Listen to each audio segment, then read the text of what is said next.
এটা নিয়ে আলোচনা করব, সেটা হচ্ছে সেন্ট্রাল ব্যুরো অফ ইনভেস্টিগেশন।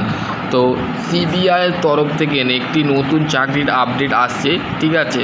তো যারা এই জিনিসটার ওপরে অ্যাপ্লাই করতে চাও, এই জবটা যদি অ্যাপ্লাই করতে চাও, সেই ক্ষেত্রে তোমরা অ্যাপ্লাই করতে পারো, ঠিক আছে। কি বলেছি, engagement of the special public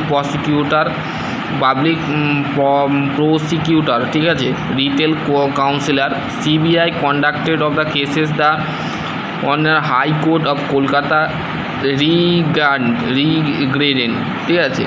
তো প্রফেশনাল ফি যেটা আছে, কাউন্সিলিং ফি,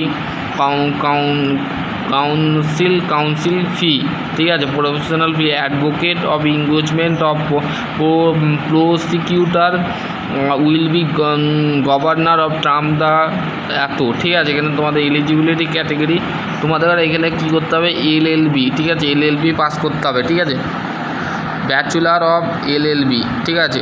যদি তোমরা এলএলবি করে থাকো, এডুকেশনাল কোয়ালিফিকেশান যদি এলএলবি থাকে, তো সেই ক্ষেত্রে তোমরা এখানে অ্যাপ্লাই করতে পারবে, ঠিক আছে। এই পোস্টে তোমরা অ্যাপ্লাই করতে পারবে, ঠিক আছে।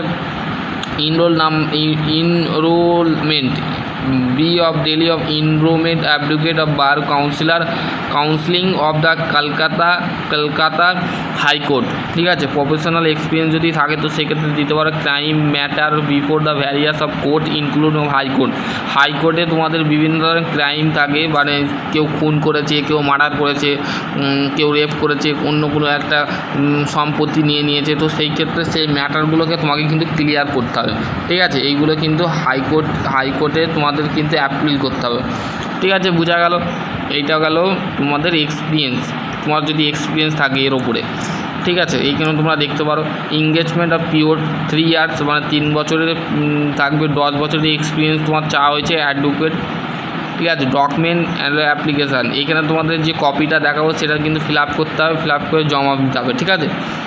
The copy of educational qualification BA graduation যদি করে থাকো, তারপরে বিএড করে থাকো, এলএলবি যদি করে থাকো, তো সেই ক্ষেত্রে সেই কোয়ালিফিকেশানগুলো কিন্তু তোমাকে দিতে হবে, ঠিক আছে। এইখানে তোমরা একটু পড়ে নেবে, ঠিক আছে। আমি ফর্মটা শুধু দেখাবো, ঠিক আছে। ফর্মটা দেখে তোমাকে কিন্তু এই কনসেপ্টটা ক্লিয়ার করবো, ঠিক আছে। দেখো, প্রথমে হচ্ছে নাম দিতে হবে, কি বলেছে, from the appointment of the written the councillor of special councillor the central bureau of investigation, name দিতে হবে, ডেট অফ বার্থ দিতে হবে। তারপরে দেখো তোমাদের অ্যাড্রেস দিতে হবে, রেসিডেন্স অ্যাড্রেস দিতে হবে, অফিস অ্যাড্রেস, তোমাদের যদি অফিস থাকে তো সেই অ্যাড্রেস দেবে, educational qualification, date of advocate যে ইনভয়েস নাম্বার আছে সেটা ডেট দেবে, ঠিক আছে। Experience crime site at barrier, ঠিক আছে, হাইকোর্ট, সুপারমি কোর্ট, ঠিক আছে, এগুলো তোমরা দিতে পারো, ঠিক আছে। তো এখানে তোমরা লেটারটা একটু পড়ে নেবে, ঠিক আছে। যদি তোমাদের কোশ্চেন থাকে তো করতে পারো। আর এইটাই ছিল আজকের টপিক, ঠিক আছে। এখানে একটা নোটিশ দিয়েছে, সেই নোটিশটা তোমরা পড়ে নিতে পারো, যেমন to director of central bureau of investigation. তারপর এখানে কী বলছে, subject payable of the advocate of the engagement of central bureau of investigation special prosecutor of written of the counselor of the corresponding of the CBI cases court, ঠিক আছে। এখানে তোমাদের detail information দিয়েছে। এখানে তোমাদের রিটার্নার পার ইয়ার তোমাদের 50,000 টাকা স্যালারি আছে, ঠিক আছে। এখানে তোমরা দেখতে পারো, এটা 15,000 টাকা বলে দিয়েছে। খুব পর daily fee of the cases of per day 15,000 টাকা তোমাদের পার মান্থ দেওয়া হবে।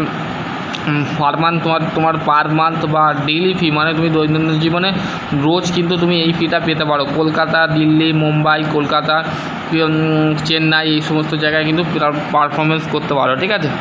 তো এইটাই ছিল তোমাদের টপিক। আশা করছি তোমাদের যদি কোনো কোশ্চেন থাকে অবশ্যই করতে পারো। আশা করছি যদি আরও কোনো কোয়েরি থাকে অবশ্যই কমেন্ট সেকশনে কমেন্ট করো।